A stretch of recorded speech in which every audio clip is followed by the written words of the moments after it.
about another company, Pat, that has a story to tell in AI that maybe isn't getting full credit for it, but also a company that's huge for handsets, and that's Qualcomm. Qualcomm is a company, and Pat, you and I over several quarters have been really ringing its diversification plan. A year ago, they pivoted from kind of their 4 buckets to 3. They used to be handsets, RFFE, their front end, automotive, and Internet of Things. They took the RFFE business and kind of merged it across kind of horizontally, like I talked about with AI, because it's part of every part of their systems. But now they got handsets, automotive, and Internet of Things. We all, again, expected a fairly soft quarter from Qualcomm. We know chip shipments are down. We know handset shipments are in a lull. We saw Samsung's dismal results. I mean, they just were. What did their profit drop? Like 95%? It was some amazing number. Yeah, memory is tough. It's a tough business to be in, and particularly if it's memory for smartphones. Absolutely. And displays and stuff like that. Absolutely. But here's the good part of the Qualcomm number is they really were within range across the board. They came to the top end of their revenue guidance. They were in the range of their EPS guidance. Of course, they were down on a year-over-year basis, but this was down from those kind of peak periods of time from shipments for over the last few years of mobile devices. Handset business, continues to be softer, a little bit like the PC business. Like I said, Apple's the outlier, and we'll talk about that later in the show.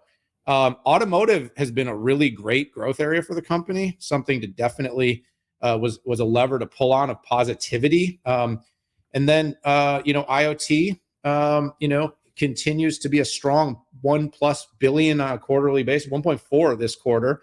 And it's an area that I don't think most people really think about for Qualcomm, but the ambient connectivity of technology in smart cities and buildings and factories and how, Qualcomm's technology plays a role is very, very interesting. The licensing business, of course, is going to slow down when you're shipping less handsets, although, they do get a piece of all the Apple business still. And so that's a part that actually helps prop up the business.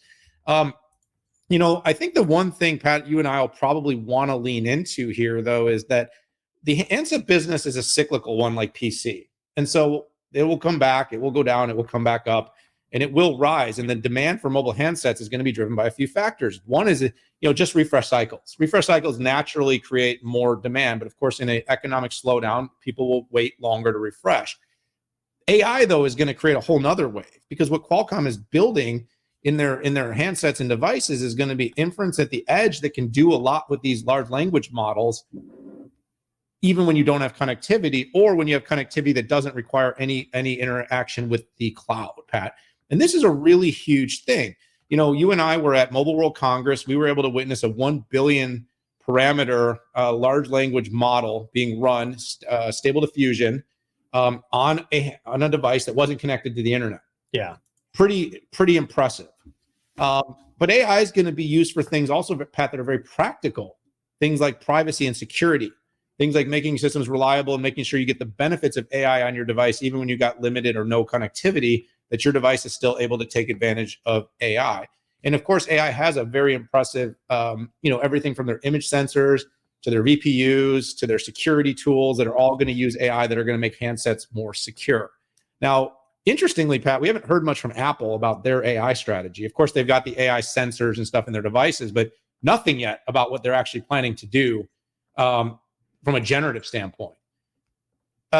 Qualcomm, I think, really does believe, and I think, Pat, I have to say I agree, that the edge, we've talked about it with PCs. And by the way, Qualcomm's in PCs. We haven't seen the best of what they're going to offer yet, which is something I'm more bullish on. But we are just starting to hear about what this edge inference is going to mean. And with large language models, the opportunity that's going to create. I think there's going to be a huge sell-through of devices when people can start to do 10 billion plus parameter models on their devices without connectivity.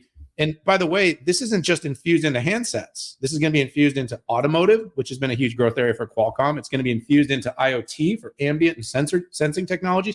And it's going to be embedded into their PC. So, Pat, I've talked too long. I got a warning message from our producer. So I'm going to pass it over to you here. That's my thoughts on Qualcomm. No, you did a great breakdown. And I want to thank Qualcomm CEO Cristiano Amon and CFO Akash for the time that they gave both of us breaking down the earnings. You broke it down really well. The one thing I want to remind everybody is that they did beat Wall Street expectations on revenue, right? And they miss and or met on EPS. It was really the future guide that was a challenge. Everybody knew that the smartphone market was down, but it was that guide that did this. I want to point out too that automotive 20% year-on-year growth, and they are likely gaining share there. And the company did talk about how it likely gained share in handsets. So you can only control what you can control, and put enough investment in the future to make it happen. And one of those big investment areas, like you said, was AI. And when I look at the case for edge AI, it's very simple to me. I mean, whether you call it the law of gravity, wherever the data is created is the best place for that compute to be. And that's just historically been true for 40 years. So if you're capturing all that data, you want to do something. If you want higher levels of privacy and security with lower latency, that's just the way that you're going to do it. So this isn't a stretch for me. And whether it's tablets, PCs, smartphone, XR headsets, the cars, industrial IoT endpoints, generative AI is going to make its way there. I mean, we've already seen intonations from Google. We've already seen heard from what Microsoft is going to do there. We see some little cookie crumbs in Studio Effects. Imagine when the entire weight of Microsoft that we've seen primarily in Bing so far puts their weight into Windows. And so what's the Qualcomm case, right? If this new generative AI could shift preference for the device makers and maybe even allow them to charge more, that means that Qualcomm can charge more, or they're going to take share if they are the best person with the capability for the technology. Without a doubt, I mean, Android, hands down, I mean, they're dominant in that position. Then the question is between Android and iOS, where Tim Cook last night on the call made a few esoteric comments about it not being ready. Let's be careful, which you would expect, particularly when I think Apple's likely behind. It has likely not been a focus, and they're not going to show up until it's perfect. So net, I think Qualcomm is very well positioned for generative AI. And if they play their cards right, and their partners do, they'll probably pick up margin dollars.